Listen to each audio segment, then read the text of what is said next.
안녕하세요. 흰수염고래 스포츠입니다. 토트넘이 5연승을 달리게 되었습니다. 얼마 만인가요? 우선 엔지 감독은 지난 시즌에 4연승은 2번 했고 3연승 1번 했습니다. 2022년에 콘테 부임 때 4연승까지 하고 5연승 실패한 적이 있고, 이전으로 돌아가면 무리뉴 감독이 2021년 3월에 무리뉴 감독이 5연승을 한 이후에 3년 만에 이뤄낸 것입니다. 이 소식이 전해졌을 때는 팬들이 의외로 그때 무리뉴 감독을 경질하지 말았어야 했다는 반응들이 좀 많더라고요. 왜냐하면 무리뉴 감독은 지금처럼 지원받지도 못했고 코로나 직격탄을 받으면서 팬들의 사랑도 제대로 받지 못했으니까요. 토트넘이 현재 리그 5연승이면 더 좋겠지만 아직 그건 갈 길이 좀 멀고, 컵 대회가 끼어 있으면 분명 더 수월한 것도 맞죠. 프리미어리그 팀에서 5연승 팀은 없습니다. 네, 그래 대단한 건 아닐 수 있어요. 유로파리그 약팀을 상대한 거니까요. 하지만 다른 시각을 볼 필요가 있습니다. 토트넘은 지금까지 모든 경기에서 전력을 다 해야만 했습니다. 그러면서 선수들의 과부하가 있었고, 그래서 시즌 중반이 되면 점점 무너집니다. 이 상황이 계속 반복되고 있습니다. 이 정도도 분석을 못하는 구단과 감독이 어디 있겠습니까? 그럼 보완을 해서 성공을 시켜야 하는데, 엔지 감독은 두 마리 토끼를 다 잡아야 했습니다. 많은 경기가 필요하다. 왜? 그래야 벤치 자원도 활용을 하면서 성장할 수 있는 기회를 마련해 줘야 하고, 그러면서 승리를 해야 하는, 결국 컵 대회의 빠른 탈락은 경기 수가 줄어들면서 벤치 자원들의 경험이 줄어들게 되고, 그럼 또 경기력도 떨어질 수밖에 없고, 팀에 녹아들지 못하니까 또 주전들을 계속 쓰게 되고, 그럼 또 지쳐서 성적 안 나오고. 여러분 이해하시겠죠? 그래서 이번 경기의 승리는 굉장히 중요했습니다. 이번 경기 승리에 10대가 4명이 출전했고, 다른 건 몰라도 마이키 무어가 극찬받는 활약을 했습니다. 엔지 감독은 그는 압박을 잘 견뎌내고 정말 좁은 구역에서 공을 잡고 그렇게 어린 소년에게 정말 좋은 깨끗한 결정을 내리는 능력을 가지고 있다. 수비수가 날아들 때 쉽지 않은데 그는 처음 30초 안에 하나를 가져갔지만 그는 계속해서 달린다. 그는 정말 많이 성장했고 배우고 싶어한다. 나는 그와 함께해서 너무 행복하고 그가 우리 축구 클럽의 일원이 되어서 매우 기쁘다. 우리 축구 클럽의 일원이 되었다. 베르너 안녕.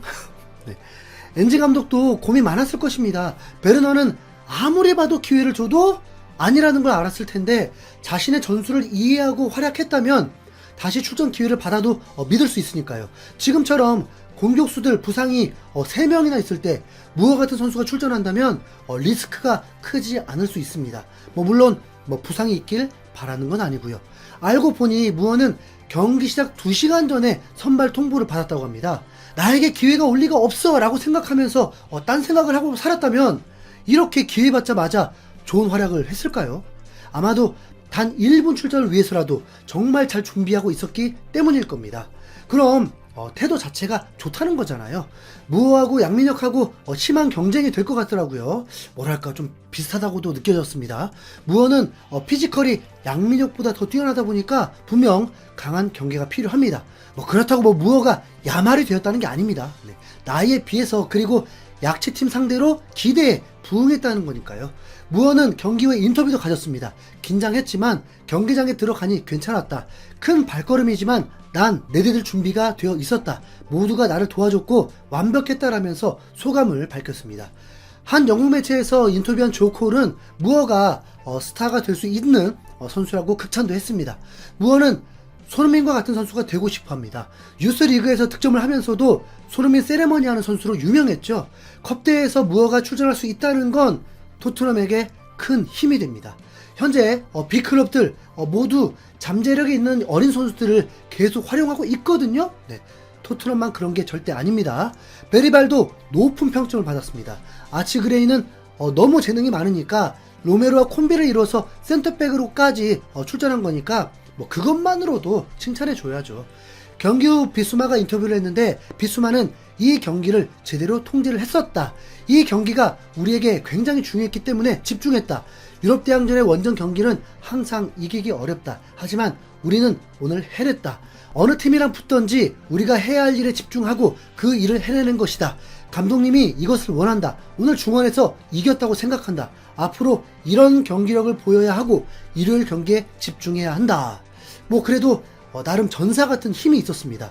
주전들과 함께 하지 않는 경기였음에도 결코 소홀하게 여기지 않고 원팀을 강조하는 비수마였습니다. 비수마, 벤탄쿠르가 최상의 수비형 미드필더는 아닐 수 있지만 이 두 선수가 서로 번갈아가면서 출전한다는 건 분명 큰 힘이 됩니다. 이 경기를 승리한 것으로만 좋아해야지 경기력까지 따지게 된다면 그건 너무 가혹합니다. 그런데 토트넘이 승리하고 난 후의 반응들을 보니까 와 진짜 가관이던데요. 솔직히 뭐 상상도 못했습니다. 손흥민이 돌아오면 더 잘하는 토트넘일 거라고 그래도 좀 그런 분위기일 줄 알았는데 손흥민이 없으니까 이기고 있다고 하는 뭐 발상. 아니 그럼 손흥민이 이 B플랜에 출전해야 했습니까? 무리한 출전의 헌신과 희생으로 지쳐 있으면 힘이 되지 못할 망정 진짜 빨리 손흥민의 활약으로 그분들 댓글들이 강제로 쉬게 만들었으면 좋겠습니다. 현지 팬들은 전혀 그런 분위기 아닙니다. 최근 기브미 스포츠에서 축구계에서 사랑받을 수밖에 없는 선수들 10명을 소개하면서 그 중에 손흥민도 뽑혔습니다. 매체는 기준이 매력적이고 유쾌한 성격, 친절함, 그리고 전문가들에게 사랑과 존경을 받는 기준이라고 있습니다. 여기에 뽑힌 선수들을 보면 캉테, 사카, 뮬러, 그릴리시, 모드리치 이런 선수들입니다. 뭐 물론 알고 있습니다. 팬들은 손흥민이 지금 보이지 않고 손흥민의 골이 아닌 다른 선수들의 골과 승리다 보니까 그 마음이 좋지 않은 거죠. 그런데 다르게 보면 지금 상황은 손흥민이 원하는 그림입니다. 손흥민이 뛰지 않더라도 캡틴으로서 활약하는 것도 얼마나 큰데요. 선수들도 손흥민을 의지하지 않겠습니까? 자 이제 브라이튼전에서는 손흥민을 볼 수 있습니다. 출전 여부까지는 좀 냉정하게 아직 알 수 없지만 100km 정도의 거리인 만큼 함께 동행할 확률이 높다고 봐야겠죠. 그리고 일요일 아침이면 트레이닝 영상에 짠하고 손흥민이 등장할 수도 있습니다. 뭐 물론 어디까지나 가정이죠. 손흥민이 브라이튼전에서도 명단 제외가 되면 요르단, 이라크전도 뛸 수 없다는 것을 의미하기도 합니다. 글쎄요, 나올 것 같은데. 내일부터 바로 유럽 축구 리그가 시작이 됩니다. 토요일 밤 11시에 황희찬의 경기가 있고요. 황희찬을 중용하지 않는 전술을 쓰면서 울버햄튼은 최악의 상황이 되고 있다는 거 알죠? 네. 저 망할 오닐. 네. 그리고 같은 시간에 2부 리그에서 엄지손과 배준호의 맞대결이 펼쳐집니다. 스와지 시티 대 스토크 시티. 요거 어떨까요? 네. 그리고 프리미어 리그는 8시 30분 리버풀 경기부터 시작하고 아스날, 맨시티 각각 경기도 밤 11시에 있습니다. 밤 11시가 정말 중요한 시간이 될 것 같네요. 네. 그리고 손흥민, 이강인, 김민재 경기는 모두 일요일에서 월요일 넘어가는 시간대에 경기를 하게 됩니다. 토트넘은 월요일 0시 30분이고 김민재 경기도 같은 시간에 열리게 됩니다. 이후에 파리 생제르맹은 3시 45분 경기. 짧은 시간에 두 경기 연속 풀타임이었으니까요. 아무튼 뭐 주말 축구를 위해서 여러분 몸 관리들 잘 하시고 흰수염고래 스포츠를 통해서 생생한 소식들을 들으시길 바라겠습니다. 지금까지 흰수염고래였습니다. 여러분 화면에 엄지척 이곳에 손가락으로 가볍게 한 번만 터치해 주십시오. 감사합니다.